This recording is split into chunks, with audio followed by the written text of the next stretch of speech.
시장부터 좀 흐름들 보도록 하겠습니다. 오늘이 이제 하반기의 첫 거래일이었고요. 내일이 독립기념일 휴장입니다. 미국은 화요일이. 그래서 월요일 날은 이걸 앞두고 이제 1시에, 오후 1시에 조기 폐장을 했어요. 그러니까 약 3시간 반 정도 거래가 됐는데 이 미국인들도 일 많이 안 하는 것 같아요. 이게 한 절반 정도 일을 하는 건데 평상시와 비교했을 때 뭐 월가 보고서도 거의 없고 뭐 기사도 많지 않고 뭐 이런 상황이었고 시장도 참 정말 한산했습니다. 그런데 뭐 이런 상황에서 그래도 이 플러스 기록을 냈기 때문에 저희는 뭐 반가워요. 그죠? 자, 지수부터 보도록 하겠습니다. 다우 지수는 0.03% 올랐고요. S&P 500 0.12, 나스닥도 0.21% 상승을 하면서 그냥 강보합 마감을 했습니다. 지난주 금요일 날 워낙에 상승폭이 컸고 뭐 상반기 막 정리하면서 나스닥 지수가 32% 급등했느니 막 이랬기 때문에 오늘은 약간 쉬어갈 수도 있었습니다. 하지만 이런 관망세 속 약간 숨고르기 속 뭐 이런 가운데서도 강보합으로 마감을 했다는 것은 하반기에 대한 기대감을 갖게 하는 요인이 아닐까라는 생각이 듭니다. 자, 그럼 주요 이슈들 점검을 해보도록 할 텐데요. 오늘은 뭐 실적 발표라던가 뭐 이런 게 거의 없었고 경제 지표는 요 제조업 경기를 알 수 있는 지표들이 몇 개가 좀 발표가 됐는데요. 먼저 6월 ISM 제조업 구매자 지수를 보니까 46을 기록을 했습니다. 전월에 46.9였고요. 시장 예상치 47.2였거든요. 그러니까 약간 제조업 경기가 생각보다 별로다인 겁니다. 최근에 경제 지표들 다 양호하게 나오면서 경기 영착륙에 대한 기대감들 많았는데 이 제조업 경기는 그렇지 않다라는 걸 보여주는 대목이에요. 이게 기준선이 50이다 보니까 50보다 낮으면 여전히 이 경제 상황의 위축 국면에 있다라는 걸 보여주는 건데 그 위축 국면 속에서도 이제 전월보다도 낮고 하니까 더 안 좋다는 얘기죠. 그럼에도 불구하고 시장에서는 뭐 크게 신경을 쓰는 분위기는 아니었습니다. 그리고 이 제조업 지수가 좀 나빠진 데에는 지금 제조업체들의 재고 이슈가 확실히 좀 있는 것 같습니다. 그러니까 신규 수주는 분명 50 미만이었지만 수주는 늘었다고 해요. 그럼에도 불구하고 이게 떨어진 것은 그만큼 또 생산이 많이 줄어들고, 그러니까 약간 재고를 처리하는데 지금 어느 정도 좀 많이 포인트가 맞춰져 있다. 그런 관점에서 좀 지표 해석이 좀 나오더라고요. 그래서 참고하시면 될 것 같고. 이런 상황에서 또 반가운 소식 하나는 우리가 이제 물가 압력이 빨리 좀 잡혀야 된다라는 건데 골드만삭스에서 올해 근원 이 개인 소비 지출 물가 지수 요 전망치를 낮췄습니다. 당초 한 연말쯤에는 한 3.7% 정도 갈 거야라고 예상치를 내놨었는데 요 전망치를 3.5로 낮춘 거거든요. 그래서 그 근거는 뭐냐면 중고차 경매 가격이 지금 하락하고 있다고 하고요.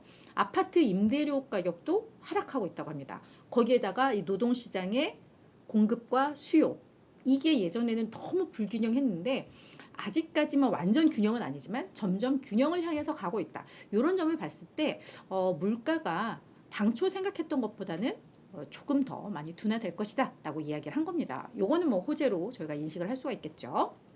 자, 마지막 이제 하반기다 보니까 하반기 증시에 대한 전망들 막 쏟아지고 있습니다. 자, 펀드스타의 톰리 요 펀드스타를 만든 사람이죠. 근데 이 톰리는 워낙에 강세론자로 잘 알려져 있습니다. 시장이 막 꺾이고 난리 나고 막 이럴 때도 시장은 살아날 거야, 갈 거야, 뭐 약간 이런 분이에요. 그래서 미움을 받지 않죠. 왜냐하면 시장 좋을 때 꺾일 거야, 하락할 거야 이러면 너무 얄밉고, 게다가 지수 빠지고 있는데 더 빠질 거야 하면 재수없잖아요. 근데 톰리는 어떤 상황에서도 좋아 하니까 그냥 희망을 주면서 안티가 없어요. 하지만 이분의 말을 이제 100% 신뢰를 하지는 않죠. 톰리가 올해 S&P 500 이 목표치를 상향 조정했습니다.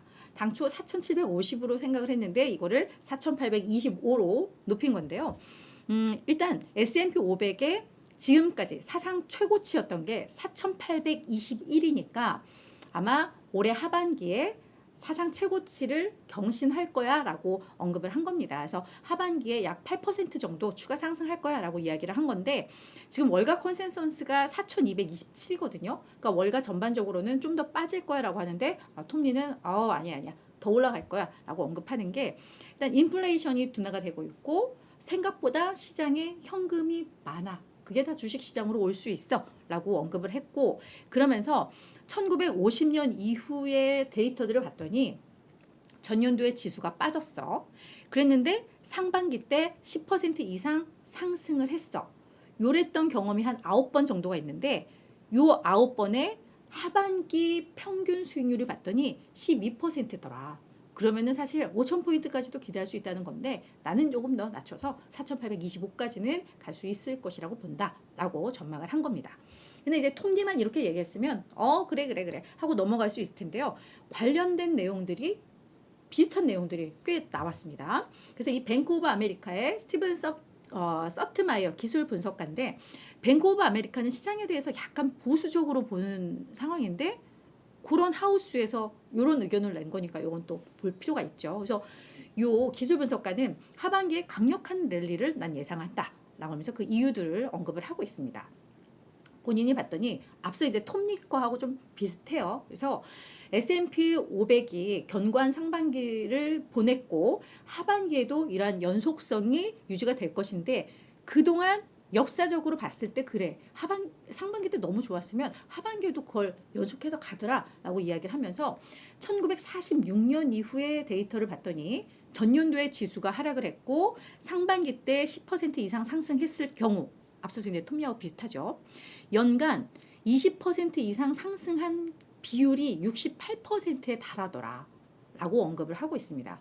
그리고 그런 이유로 연말까지 S&P 500이 약 4,945포인트까지도 올라갈 수 있을 것이다 라는 생각이 드는데, 뭐 이게 1946년 이후에 요걸 받고 그걸 또 세부적으로 봤더니 전년도 지수 하락이 했고 상반기 때 이 상승률이 평균 이상의 수익률을 냈을 경우에는 하반기 평균 수익률이 약 11%더라. 그걸 고려했을 때 요 정도 오를 수 있다라고 언급을 한 겁니다. 그러니까 요즘 톱니도 그렇고 요 서트마이어도 그렇고 역사적인 흐름들을 봤을 때 하반기는 오를 가능성이 있고 한 10% 전후의 상승률을 기록할 수 있어 라는 공통된 의견들을 지금 내놓고 있는 겁니다. 뭐 역사 흐름을 그대로 따라가진 않지만 그게 확률적으로 이 통계라는 점에 있어서 좀 의미는 있을 것 같아요. 그래서 이런 기대감 갖고 우리 뭐 시작하는 거 나쁘지 않으니까요. 그래서 이런 것들 오늘 긍정적인 내용들 많이 정리를 해왔습니다.